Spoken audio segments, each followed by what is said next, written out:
My name is Maziar Bahari. I'm a filmmaker.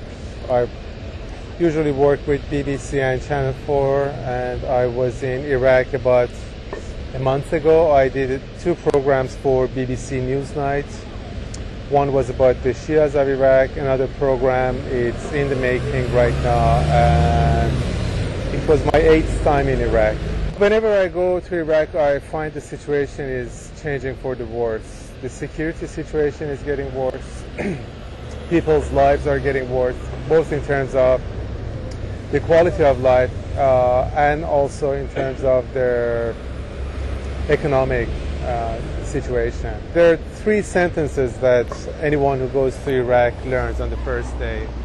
Mai maku, kahraba maku, aman maku, which means no water, no electricity, no security.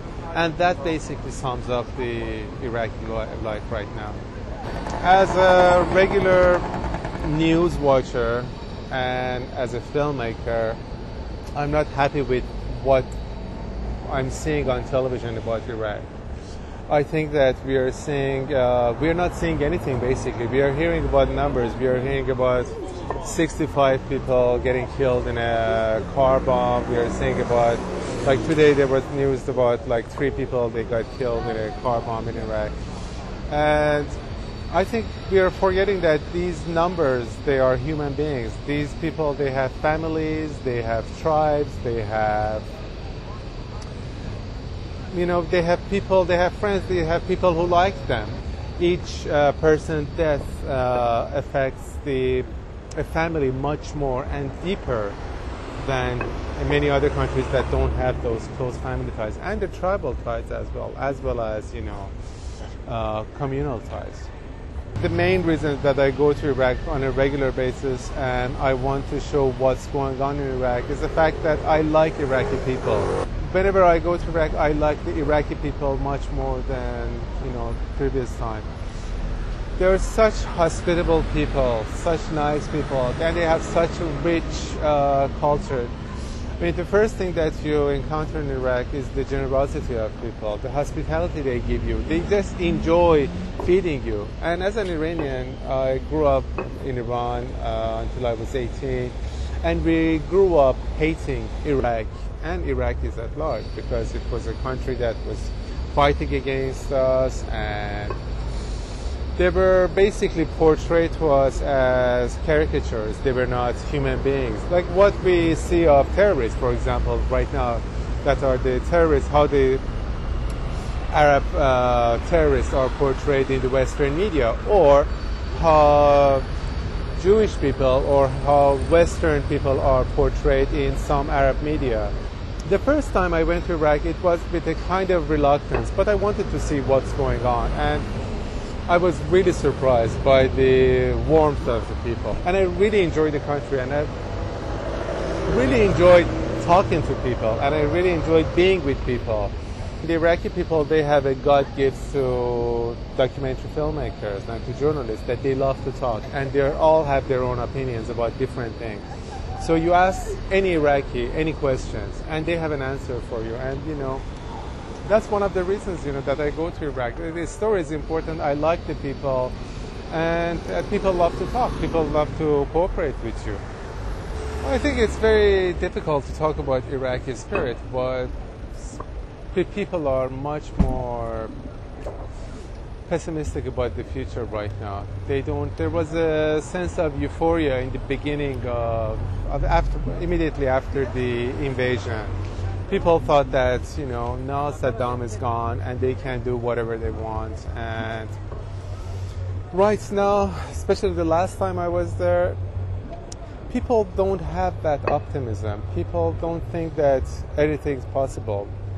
And unfortunately, a lot of people are, even people who were suppressed and oppressed at the time of Saddam, they like his regime to be back, because they're missing the security that they have. Security is a very basic human need. You just, we're walking on the street in London, we are safe. I'm just standing here. I don't have any fear that, I get killed or I get shot. Actually, in London, the situation is changing a little bit. But in Iraq, you can never be sure that you are not targeted. Any person is a moving target. I mean, for foreigners, it's of course it's worse, but any person is a moving target for criminals, insurgents, for a variety of groups. And anyone can be damaged. You can lose a limb, you can lose a hand, you can lose your life by a roadside bomb, by a suicide bomb, different kinds of bombs. And it's a very sad situation for Iraqis right now. So whenever I have an opportunity to talk to an Iraqi, they love to talk. They open the doors of their houses to me. Although I'm an Iranian journalist, and sometimes people invite me to their houses and they say that, you know, we hate two things the most in our lives, journalists and Iranians. And at the same time, they're feeding me. One of the few good things that has happened since 2.5 years ago is that people can talk. There is a freedom of expression. Maybe there is no freedom after expression, but there is a freedom of expression right now. There were many reports commissioned by American State Department and America's Department of Defense, and many Iraqi expats were hired to write those reports. And they predicted what is happening now, that there will be chaos in Iraq, there's a possibility of civil war, there will be civil disobedience, there will be, basically the country will both implode and explode, both in terms of that this corrupt system that Saddam Hussein and Ba'ath Party had created for 35 years. Also, the fact that the internal conflicts of Iraq, it will be exported to the countries around it and in the region at large. They realized that after 9/11, there was a momentum to take action against Saddam Hussein. And they had the experience of 91 that, you know, they didn't take any action. So they thought that they should use this momentum to get rid of Saddam Hussein. So those reports were ignored. There were no post-occupation plans for Iraq. And we are in a situation that we are now. They just got rid of the army and the police force. Then they de-Baathified Iraq. And these two things, basically, it created a disenchantment among many Iraqis, because many people, they joined the Ba'ath Party in Iraq. They were opportunists. They wanted to advance in their job. They were not necessarily torturers, the members of Ba'ath Party. Some people, they just wanted to work as teachers. They wanted to have a normal life. And to have a normal life in Iraq, you had to be a member of Ba'ath Party. So by de-Baathifying Iraq, they created resentment among a large group of Iraqis. Those people with military training, with no jobs, and with nationalist, religious feelings against the occupation, they either joined organized insurgency or different insurgent groups all over Iraq, or they started their own homegrown insurgency wherever they lived. There were corruption in the CPA, there were corruption in the governing council, there were cronyism among the people in the CPA, in the governing council, and it all created resentment among the Iraqis.